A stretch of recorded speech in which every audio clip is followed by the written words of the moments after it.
Hello भैया, स्वागत है आप सभी का मेरे यूट्यूब चैनल स्कूल ट्यूशन गुरुजी में।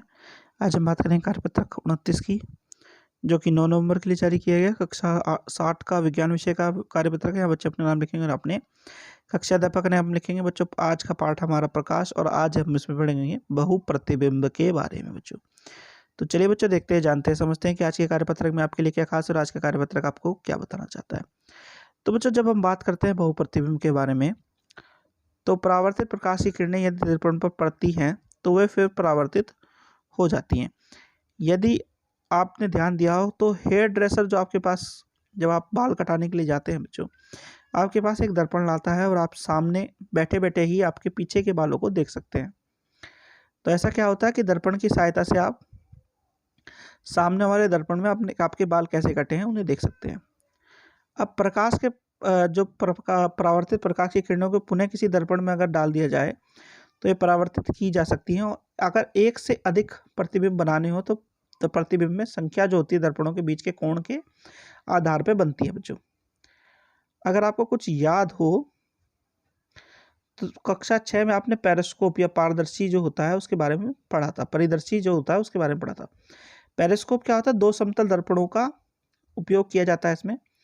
तो प्रकाश जो परावर्तित होता है वो पुनः परावर्तित हो जाता है। पेरिस्कोप का उपयोग पनडुब्बियों, टैंकों, सैनिकों द्वारा बंकरों में किया जाता है ताकि वो बाहर की उन चीज़ों को देख सकें जो उनकी सीधी रेखा में नहीं है बच्चों। अब एक होता है बहुमूर्तिदर्शी बच्चों, जिसे कैलेडोस्कोप कहते हैं। ये बहुपरावर्तन की भांति भांति आकर्षक पैटर्न या प्रतिबिंब बनाता है। आप स्वयं भी इसे बना सकते हैं। इसे बनाने के लिए कुछ चीज़ों को आपको ध्यान रखना है बच्चों। अब कौन कौन सी चीज़ों को ध्यान रखना है बच्चों? तो स्वयं आपको बनाने के लिए क्या करना होगा बच्चों? आयताकार 3 सामान लेने होंगे। इसमें आयताकार समतल दर्पण स्ट्रिप्स, समतल दर्पण की स्ट्रिप्स होंगी, त्रिकोणीय कांच के टुकड़े होंगे, कार्ड शीट और सेलो टेप और रबर बैंड होगा। तो इन्हें जोड़ करके आप कुछ इस तरह का स्ट्रक्चर बनाएंगे ऐसा, तो आपका ये एक बहुमूर्तिदर्शी बन जाएगा बच्चों, या कैलेडोस्कोप बन जाएगा। और उससे जो आपको दिखाई देंगी चीज़ें वो ऐसी दिखाई देंगी।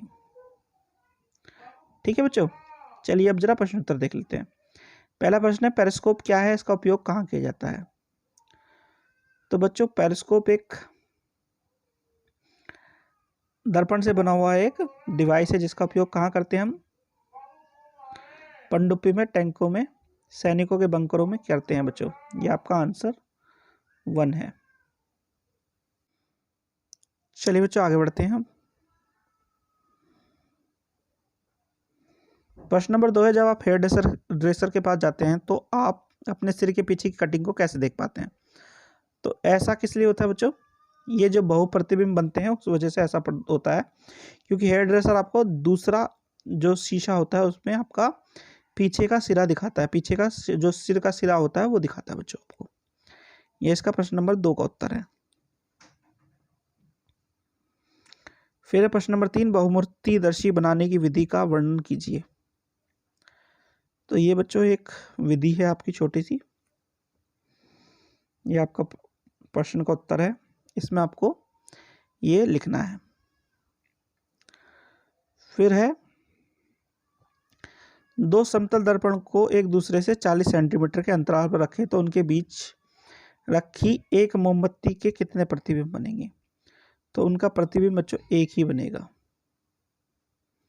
समतल दर्पण पे 40 सेंटीमीटर की दूरी पर ऐसे अगर रखेंगे तो यहाँ पे जो बनेगा प्रतिबिंब वो दोनों का एक ही बनेगा बच्चों। ठीक है, तो बच्चों ये हो गया आपका कार्यपत्र कंप्लीट और वीडियो भी। आशा करता हूँ आपको वीडियो अच्छी लगी होगी। Thank you.